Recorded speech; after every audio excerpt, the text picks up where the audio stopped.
정치마스터, 오늘은 최재성 전 청와대 정무수석, 조경태 국민의힘 의원 두 분 모셨습니다. 어서 오세요. 안녕하세요. 안녕하십니까. 자, 이제 여당 되실 테니까 먼저 여쭤보겠습니다. 오늘 인수위 구성 평가 좀 해주시죠. 인물하고 안철수 위원장 발언까지 모두 좀 여쭤보겠습니다. 네, 그 겸손과 소통과 책임이라는 세 가지 운영 원칙을 가지고 인수위를 국민들께 성실하게 잘 임하겠다는 그런 각오가 오늘 있었습니다. 예. 아마도 안철수 인수위원장의 그런 발언은 상당히 좀 무겁게 받아줄 수 있다고 보고 있고요. 오로지 국민들만 보고 또박또박 가겠다는 그런 자세인 것 같습니다. 예. 최 소장님 어떻게 보셨습니까? 인수위 구성이야 이제 당선자 예. 뜻에 따라서 그렇게 구성이 됐는데요. 이제 내용적으로 몇 가지 좀 이렇게 충돌 지점 좀 넘어야 될 부분들이 좀 많이 있는 것 같습니다. 첫 번째가 이제 부처 정부 조직 개편이죠. 예. 여성가족부 중심으로 이런 등등의 문제를 어떻게 이제 해결해 나갈 것인지 또 국회에서 이제 법을 통과를 해야 되거든요. 예. 그래서 지난번 이제 이명박 당선자 시절 그때는 사실 이제 의석이 굉장히 이제 취임하고 한 달 반 만에 총선이 치러져가지고 그때 다수 의석을 당시 여당이었던 이제 한나라당에서 했거든요. 예, 그렇습니다. 그런데 이번에는 이제 국회 의석이 아시다시피 이제 국민의힘이 이제 열세이기 때문에 이거 어떻게 할 건지 또 내용적으로도 이제 젠더 갈등 내지는 남녀 충돌이 선거 결과에 이어서 국민 사이에서도 양론이 이제 존재할 수밖에 없는 문제고 그 다음에 하나는 소위 이제 공동운영 체제 아니에요. 예. 그러면은 이제 소위 위원장하고 윤핵관이라 그래야 되나요? 하여튼 당선자 측의 이제 정치인들하고 이제 이견이나 이런 것들을 어떻게 이제 넘어설지 이런 것들이 좀 문제고요. 그 다음에 하나가 이제 몇 가지 이제 소상공인 지원이라든가 이제 당선되고 50조 하겠다고 했잖아요. 근데 경제 정책을 하는 이제 그 당선자 주변 분들은 재정 건전성 문제를 상당히 이렇게 강조하는 그런 분들이거든요. 그래서 이 상충되는 것들을 어떻게 할 건지 이런 것이 이제 굉장히 그 난제라고 생각을 합니다. 최 의원님께서 몇 가지 지적하셔가지고 좀 구분해서 여쭤보겠는데요. 여성가족부는 폐지가 공약이고 지금도 명시적으로 폐지를 하겠다는 말씀을 하셨습니다. 당선인이. 그렇습니다. 저는 합리적 사고를 우리 이제 해야 된다 생각하는 게 전 세계에 여성가족부라는 이름을 댄 나라가 없습니다. 우리나라 말고. 그래가지고 또 여성가족부라는 말을 이제 쓰긴 썼는데 그동안 문재인 정부도 쓰고 앞에서 썼지 않습니까? 여성가족부라는 말을 써온 이후에 성폭력이라든지 강력범죄들이 사라졌느냐? 안 그렇거든요. 그래서 저는 이제 이 실질적으로 여성들의 인권과 정책을 더 강화시키는 것은 그 내용을 많이 담아내야 된다는 생각을 하고요. 그리고 이게 자칫하면은 여성들만 우대한다는 그런 2030 세대들이 가지고 있는 그 차별화에 대한 그 상대적 박탈감이 많이 있다는 말이죠. 그 윤석열 그 정부가 지향하는 지향점은 뭐냐면은 국민들과 같습니다. 공정하게 가자는 거죠. 차별 없이. 그래서 그런 측면에서 여성, 남성의 그 성의 차별이라든지 그 구분을 하지 말고 실력 있는 사람들이 등용될 수 있는 그런 문화를 만들어 나가야 되겠다는 그 부분에 있어서는 어떤 대선 과정에서도 계속 말씀을 하신 건데 문제는 그 세부 내용에 대한 지금 이제 민주당의 합의 없이는 이 변화가 불가피한 상황인데요. 국회의석 때문에. 현실적으로 사실은 이제 다수당을 차지하고 있는 쪽이 이제 더불어민주당이기 때문에 만약에 윤석열 당선자께서 또 우리 여당이 되면은 국민의힘에서 여성가족부 폐지에 대한 정부 조직부 법안을 발의하겠죠. 그것을 거부하게 되면 할 수 없는 거죠. 우리가 현실적으로 그 심판은 이제 결국 국민들께서 하실 거라는 거죠. 그 과정에서 말입니다. 민주당이 다수석이니까 혹시 그 내용에 대해서 협의하면서 협치였던 시작으로서 그걸로 하실 생각도 있는 건가요? 여성가족부의 내용과 구성은 이런 걸로 갑시다 해가지고. 그렇습니다. 그건 얼마든지 그거는 내용적인 부분은 보다도 여성의 인권이라든지 정책 부분을 더 풍부하게 가자는 거지. 그래서 여성분들을 이제 아주 등한시하자 그런 뜻이 아닌데도 불구하고 자꾸만 지금 더불어민주당과 일부 여성단체에서는 이걸 왜곡시키고 있는 거거든요. 거듭 말씀드리지만은 그 여성가족부라는 이름 자체가 영문으로 또 어떻게 돼 있는가 하면 젠더 이퀄리티라고 되어 있습니다. 젠더 이퀄리티란 말은 여성, 남성이 아니고 양성평등을 의미하는 거거든요. 그래서 저는 이 차제의 이름 자체를 차라리 그 건강가족부라든지 아니면 청소년 가족부라든지 이렇게 이름을 알겠습니다. 바꾸는 식으로 가야지 어떤 특정한 성을 가지고 마치 그 남성들이 특히 2030 세대들이 소외받는 듯한 느낌 주는 것은 아주 그는 시대적으로 상당히 좀 이제 낡은 사고다 이렇게 보고 있는 거죠. 최 의원님은 예를 들어서 향후 집권 여당에서 내용을 가지고 이러이러한 부분 조절할 필요 없겠냐, 협의가 한다면 이름 바꾸는 것 정도는 야당에서 들어줄 수 있는 상황인가요? 아니면 어떻습니까? 근데 우선 잘 아시겠지만요. 예를 들어서 이제 교육부 폐지론도 있었잖아요. 그런데 이제 중등교육, 초중고등학교 교육은 교육청에 다 가 있습니다. 그러면 거의 이제 그 고등교육 정도만 남아 있는 건데요. 부처가 있느냐 없느냐에 따라서 예를 들어서 교육도요. 예를 들어서 뭐 한전대학 그러면 산자부, 초중등 교육은 지방교육청 이렇게 다 돼 있는데 이 부처가 있느냐 없느냐에 따라서 정책의 추진, 또 실현 가능성, 또 조율 이런 것들이 사실상 굉장히 약해지는 거죠. 그래서 부처를 만드는 거거든요. 중소벤처부도 마찬가지입니다. 옛날에 이제 정보통신부도 그렇고요. 그러면은 기준이 여성의 이제 대한민국의 성평등 지수라든가 이런 것들이 객관적으로 목표 도달을 할 정도로 이 입증이 됐느냐 하면은 사실 조사 국가에 보면은 제일 최하위거든요. 우리 대한민국이요. 그래서 여전히 과제가 남아 있는데 여기저기 이제 산계시키면서 이 여성 정책을 더 강화하겠다는 것은 부처가 있느냐 없느냐에 따라서 이게 달라지는 문제이기 때문에 좀 이율배반적인 거고요.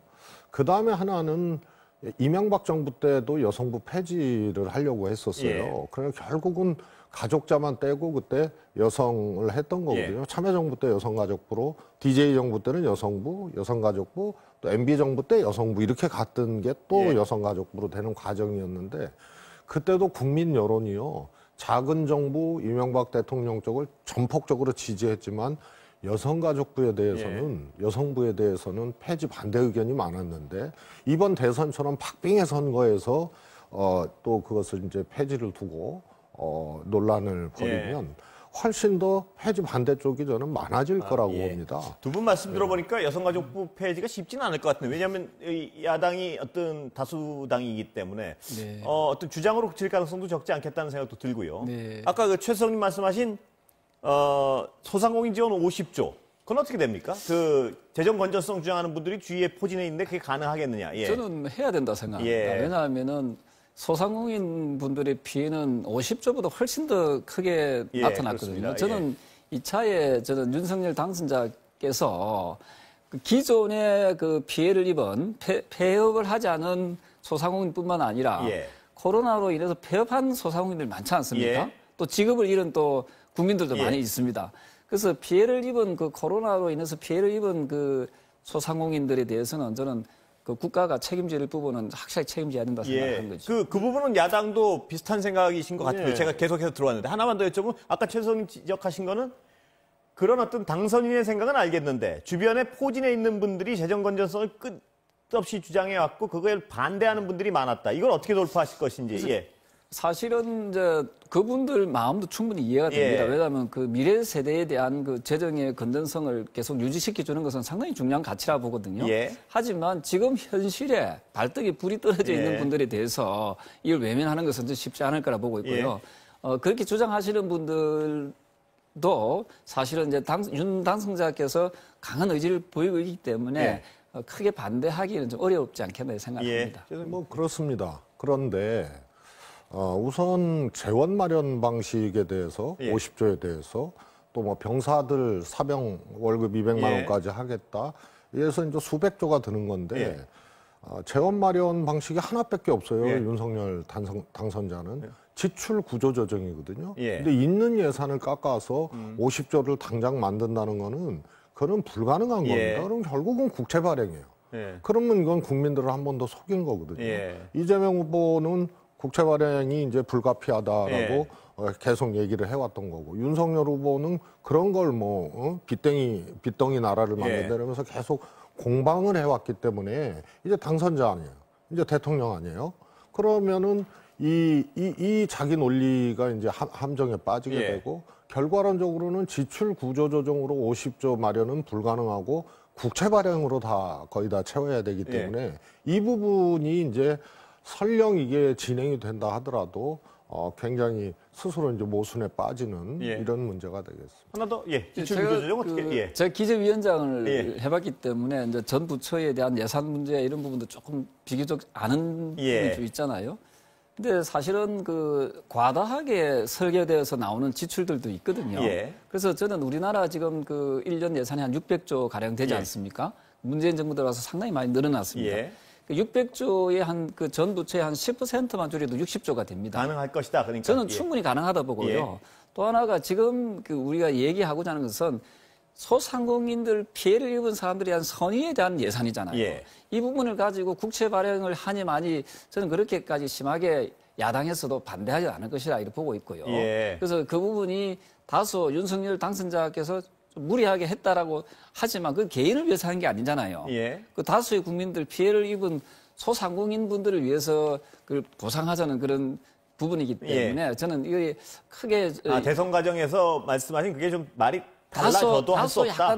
약간 어긋나더라도 최선을 다했음에도 불구하고 약간 어긋날 수도 있잖아요. 그렇지만 그게 우리 국민을 위한 것이고 소상공인을 위한 것이라면은 저는 야당에서도 크게 반대하지 않을 것이다 이렇게 보고 있습니다. 혹시 이거 이건 이제 논리적으로 이 조금 이렇게 말이 조금 성립되기 어려운 얘기예요. 왜냐하면 지금이 이제 하반기다.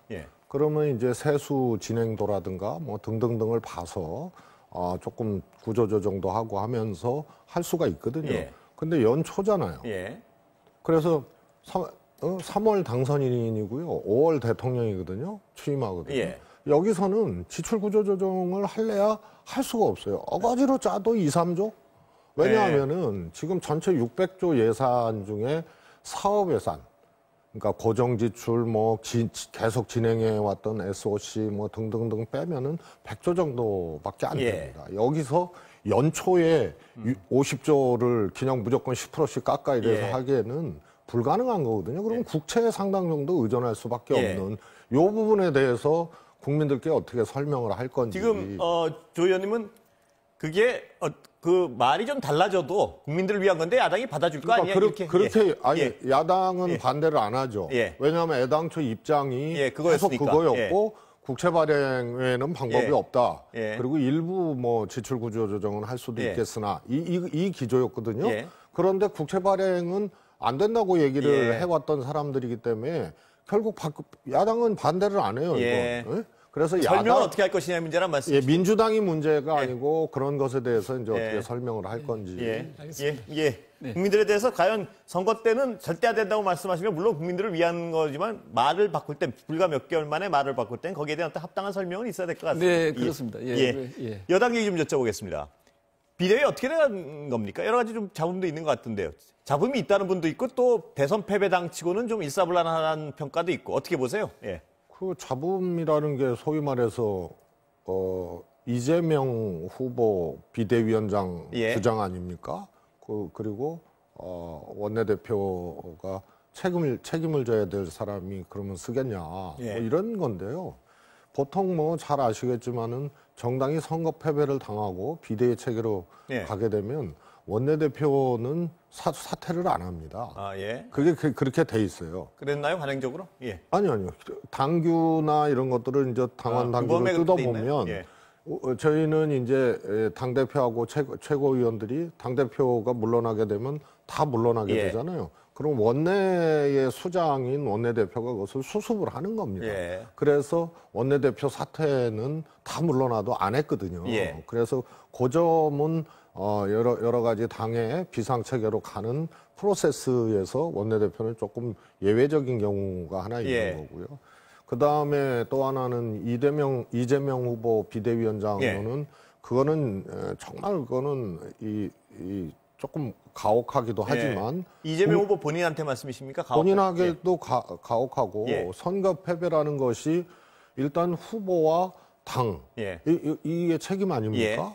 그런데 후보가 아주 선전을 했고 최선을 다했지만 후보에게 그러니까 국민들한테 조금 명분도 없고 후보한테도 좀 가혹하다 이런 얘기가 되겠습니다. 어떻게 보세요, 조 의원님? 야당 저는 이제 물론 상대 당이기 때문에 어떤 판단을 하든지 간에 저는 존중해야 된다는 입장이고요. 다만 저희 당의 어떤 기준에서는 사실은 만약에 패배했다면은 비대위원장을 좀 외부에서 좀 모셔오시지 않았겠나. 제3의 인물.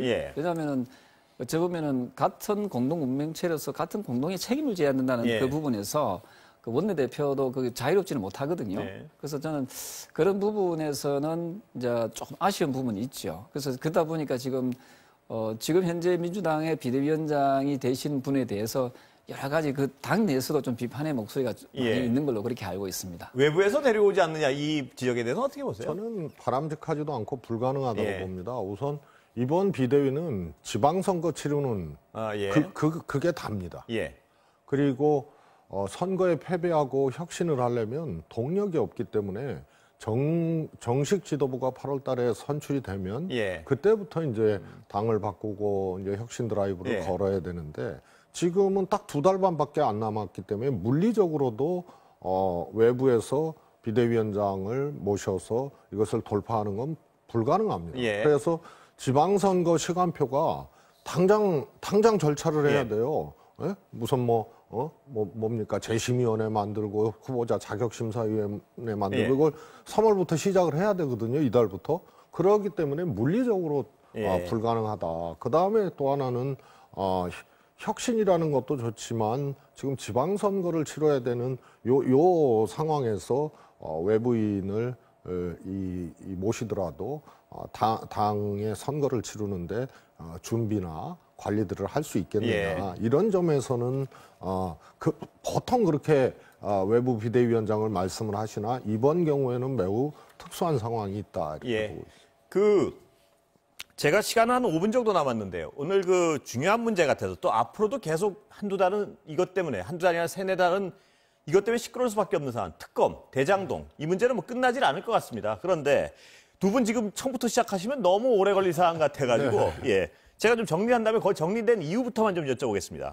지금 특검안은 민주당하고 국민의힘안은 제가 아까 법조인 모시고 이렇게 얘기 들으니까 합의가 불가능한 안입니다. 양쪽이 아무리 봐도. 그렇다면 양쪽이 합의하려면 적어도 특검을 누구로 선임할 것이냐와 특검의 조사 대상을 무엇으로 할 것이냐에 대한 서로가 원하는 걸 다 들어주는 수밖에 없을 것 같은데 그럴 가능성이 있습니까? 일단 조 의원님 저는 양쪽 이야기를 다 듣더라도 왜냐하면 이번 대선 때 가장 큰 이슈 중에 하나가 대장동 사건이잖아요. 저는 어떤 사람이든 지위고하를 막론하고 연관된 사람들은 다 조사해야 된다 생각합니다.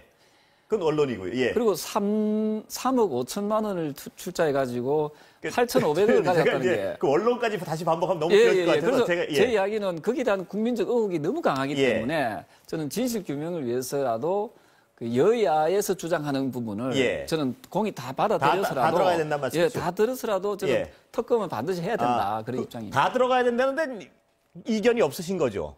아니 특검 반드시 해야죠. 그런데 특검을 어떻게 임명할 거냐인데 국민의힘에서는 우리가 야당인데 야당에서 원하는 사람으로 해줘라. 그러면서 지난번 국정농단 특검 사례를 들었거든요. 그런데 지금 이제 당선됐잖아요. 그러면 그런 주장이라면 당연히 그러면 거꾸로 민주당에서 이 추천하는 사람을 임명하라는 이런 것을 받아줘야 되는 거거든요. 이 국민의힘 논리라면. 근데 민주당은 국민의힘이 다수당 시절에 만든 상설특검법의 추천 절차 이걸로 하자는 거기 때문에 아마 그거는 받아주셔야 될 겁니다. 왜냐하면 지금 이 국민의힘 그동안의 주장도 지금 부인하는 거거든요. 그렇게 되면은. 그러면 국민의힘이 지정하는 특검으로 해야 된다는 게 지금 이 시점에서 논리적으로 배치가 되죠. 최성님도 혐의에 대해서 뭐 그건 당연하겠죠. 모든 혐의를 포괄해야 된다는. 네. 자, 여당 되셨으니까 야당 주장대로 특검 임명해야 되는 거 아니냐. 그 말씀 어떻게 보세요? 시점이 중요합니다. 예. 시점이 지금 5월 이후에 하게 되면 우리가 여당이지요. 예. 근데 3월 달에 하면 우리 야당이잖아요. 예. 그 시점을 가지고 이야기를 하게 되면은 3월에 하느냐, 5월에 하느냐. 예. 좀 민주당에서는 3월에 간접지키겠다는 거 아닙니까? 예. 3월에 하게 되면 아직까지 우리는 야당이잖아요. 예. 그러면 아까 말씀하신 대로 야당의 주장대로 특검은 야당의 주장하는 사람을 임명하는 것이 맞죠, 이치적으로. 두 말씀, 한 말씀만 드리면요. 지금 이재명 후보가 몸통이다. 예. 국민의힘 주장이었고요. 윤석열 후보가 시작부터 끝까지 이거는 관여가 됐다라는 게 충돌을 하는 거 아닙니까? 그러면 국민의힘 논리라면 이렇게 해야 돼요. 특검법 처리를 5월 이후로 하되 야당이 지정하는 특검을 해야 된다가 국민의힘 논리고 지금은 당선자 시절이지만 두 분이 다 거론된 거 아니에요? 몸통이라고. 그러면은 기존에 국민의힘이 다수당일 때 만들었던 상설특검 임명 절차를 따라야 되는 게 맞는 겁니다. 저는 이제 상설 특검을 하든 우리가 임의적인 특검을 하든 간에 어쨌든 이름이 거론되는 몸통이라고 거론되는 분들 있잖아요. 그분들은 다 수사해야 되는 거 아닙니까? 모든 혐의를 다 수사해야 되는 거죠. 그래서 그 부분에서 모든 혐의를. 자꾸만 어떤 한 제한적으로만 이게 그 부분에는 이견이 없는 것 같고요. 양쪽이 제한적이 아니고 모든 양쪽. 특검의 임명 그 문제입니다. 그래서 아주 중립적인 인사로 해서 특검을 하게 되면은 저는 별 심점은 중요하지 않다. 그 부분은 중립적인 인사가 가능하겠습니까? 이렇게 정치적으로 첨예하게 하는데 그래서 중립적인 인사가 어차피 불가능할 것이면 혐의를 다 넣고 그 다음에 주도하는 특검에 대해서는 서로가 주장하는 혐의에 대해서 서로가 어느 정도는 타협이 가능하게 양쪽에 임명해. 그거밖에 방법이 없을 것 같은데요? 아니, 특검을 양쪽이 임명하게 할 수가 없잖아요. 그렇지 않습니까? 그 정도면은 특검이라는 게 특검을 다 지휘하고 하는 이 자리 아니에요? 그러면 이걸 공동특검을 한다는 거는 성립이 안 되고요. 공동특검을 할 정도 되면은 합의를 할 수가 있죠. 임명 자체, 어떤 사람을 임명할 것인가에 대해서 합의가 과연 가능하겠느냐는 생각은 저는 듭니다. 그걸 현재 있는 상설특검을 하자는 게 아니거든요. 특검 추천 절차에 대해서 규정돼 있는 상설특검법을 인용을 하자는 거지. 그렇다고 어떻게 한쪽 당에서 그리고 이 여당이 이제 된 건데 사실은 그걸 저희들이 9월달 작년부터 계속 주장했던 겁니다. 근데 지금 와서 이제 또 여당에서 지금 현재의 여당이지요. 민주당에서 주장하니까 상당히 좀 의아스러운 부분이 있죠. 특검 얘기는 또 한 번 여러 번 해야 될 것 같습니다. 오늘은 두 분 말씀 여기까지 듣겠습니다. 감사합니다. 감사합니다.